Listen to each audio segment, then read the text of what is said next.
Thank you very much, Mr. Speaker. This Assembly is supposedly built on the principle of accountability. Ministers are meant to answer to this House, not ignore it. But what we are witnessing from the Executive Office is a calculated culture of obstruction, silence and secrecy. We now know that the First Minister and Deputy First Minister blocked the release of information about their £54,000 trip to Washington in 2024 for over a year. Flights, hotels, taxis, all racked up on the public purse but hidden from the public record. Civil servants prepared answers to Assembly questions. Those answers were ready to go, yet they sat on the desk because Michelle O'Neill and O'Neill Little-Pengelly refused to sign them off. It is deliberate, it is political, and it is a disgrace. Let me remind the House of Standing Order 20C. The Minister to whom a question is addressed shall answer it by the end of 10 working days after it is published. Not 280 days, not a year, 10 working days. That is not a suggestion. It is a standing order of this Assembly, and it is being routinely ignored.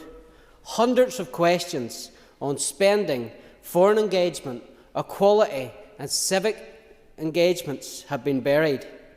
Assembly members from every party are having to chase replies for months. Often when an answer finally appears, it's just a sentence or two with the same excuse: there is no joint agreement. It's time for some joint accountability. When ministers dodge questions, they are not just being evasive, they are breaking the rules of this House. You yourself, Mr. Speaker, rightly said, to not answer something for a year is clearly not acceptable. Ministers are not above the Assembly. They do not get to choose which questions they answer or when.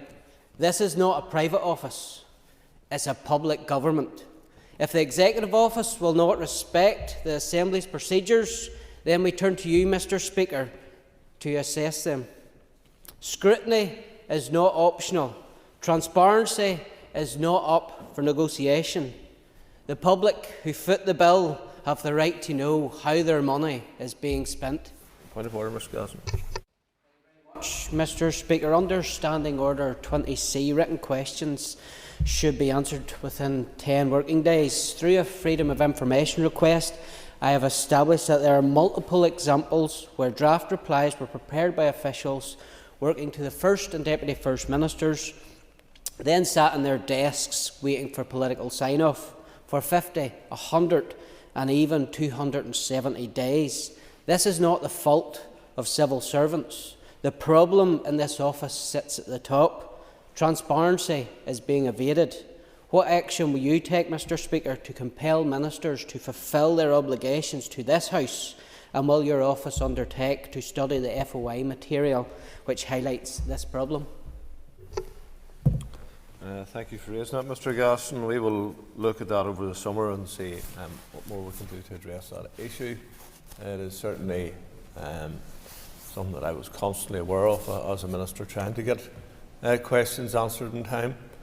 And I'm also aware, having done the health job at one stage, just how many questions you have to answer and the pressure that you're under. But that doesn't mean that you can't do it, because you can do it. I have to say, DFM is a different office, because you have to have agreement of the two ministers before it can be moved off. But nonetheless, one might give them a bit of latitude, but whenever you're getting up to 283 days, I think that's getting a tad extreme.